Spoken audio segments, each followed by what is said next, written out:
এই যে বন্ধুগণ, আজকে আমি তোমাদেরকে দেখাবো যে একটা স্ল্যাবে কত পরিমাণে স্টিল লাগে। মনে করুন স্ল্যাবটা 6 মিটার আর 15 মিটার রয়েছে, তাহলে সেই স্ল্যাবের কত পরিমাণে স্টিল বার লাগবে, রড লাগবে, সেটা আজকে আমি ক্যালকুলেশন করে দেখাবো। তো তোমরা আমার এই ভিডিওটা আশা করি মনোযোগ সহকারে দেখবে, আর যদি ভালো লেগে থাকে তাহলে লাইক এবং কমেন্ট করে দেবে। তো তোমরা আর শেয়ার করে দেবে। তো আমি দেখাচ্ছি, ভিডিওটা মনোযোগ সহকারে দেখবে। তো বন্ধুরা, এই যে দেখতে পাচ্ছ, এটা একটা স্ল্যাব এখানে অঙ্কন করা হয়েছে।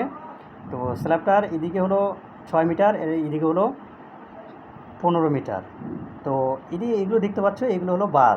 তো এখানে যে এটা রয়েছে এদিকেটা, এটা হলো মেন বার, আর এদিকেটা হলো ডিস্ট্রিবিউশন বার। এদিকেটা কী হলো? ডিস্ট্রিবিউশন বার। এটা হলো মেন বার। তো মেন বার হলো 10 mm, আর তার ডিস্টেন্স হলো 150 mm সেন্টার টু সেন্টার। আর এখানে যে এগুলো দেখতে পাচ্ছি, এটা হলো স্পেসিং, মানে এই যে বারগুলো রয়েছে সেটার স্পেসিং হলো 150 mm। ঠিক আছে, তো এখন আমি এটা ক্যালকুলেশন করে দেখাচ্ছি। ডায়াব বার কত হবে এখানে? ডায়াব বার 10 mm। আর ডায়াব 10 mm হলো, ডায়াব বার হলো 10 mm, মেন বার হলো 10 mm, আর ডিস্ট্রিবিউশন বার হলে হবে DISTRIBUTION। ডিস্ট্রিবিউশন বারের ডায়া হবে কত? 8 mm। ঠিক আছে, আর এগুলো যে স্পেসিংটা কত, এই রডগুলোর স্পেসিং গ্যাপ রয়েছে সেটা আমি দিয়ে দিচ্ছি SPACING। স্পেসিংটা হলো 150 mm। স্পেসিংটা কত? 150 mm। তাহলে এই এমএমকে যদি মিটার করি তাহলে 0.15 মিটার আসবে। এবার মেন বারের কোয়ান্টিটি ফর্মুলা হলো, মেন বারের কোয়ান্টিটি ফর্মুলা হলো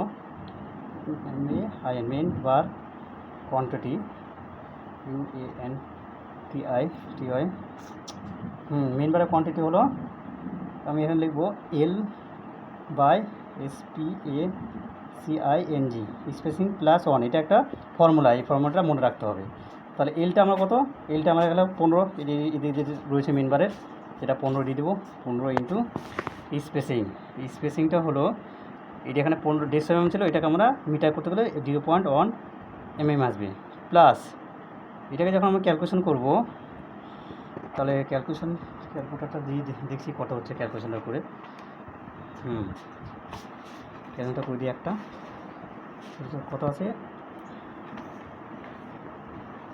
1.8 ভাগ 0.15, এটা আসলো। প্লাস 1 যোগ করবে এখানে, তাহলে আমার আসলো এখানে, ঠিক আছে, এখানে কত আসলো ভালো করে ক্যালকুলেশন করে দেখে নিই, দেখা যাচ্ছে। তাহলে এখানে ক্যালকুলেশন করে আসবে কত?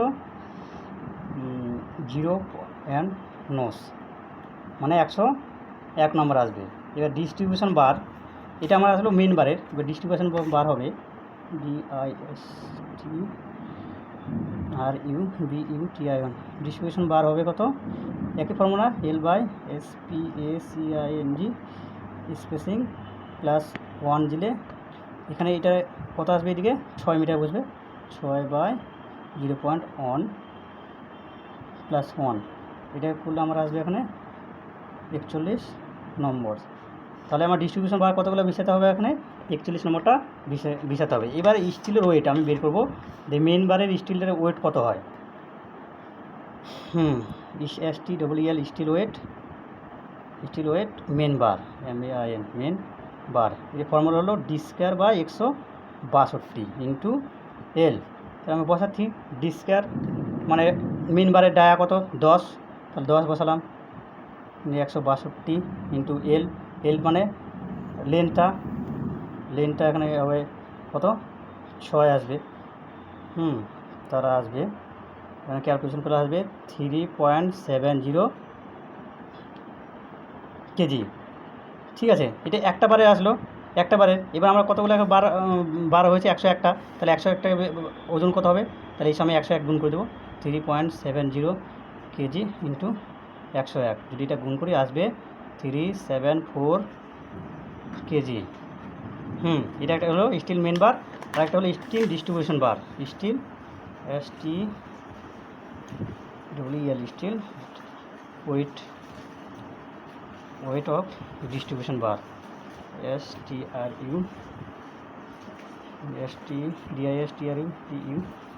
ডিস্ট্রিবিউশন বার কত আসবে?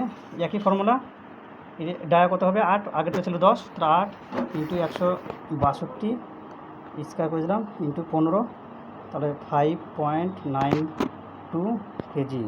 তাহলে এটা আসবে কত? একটার হলো, তাহলে এটা 41টার হবে, তাহলে 41টা কত আসবে? 5.92 ইন্টু 41 দেবো, তাহলে চলে আসবে 242 কেজি। তো বন্ধুগণ এটা দেখে নাও। তো বন্ধুগণ তোমরা দেখতে পেলে এত সুন্দর একটা আমি করে দেখিয়ে দিলাম যে একটা 6 মিটার 15 মিটার কেমন করা হয়। Thank you.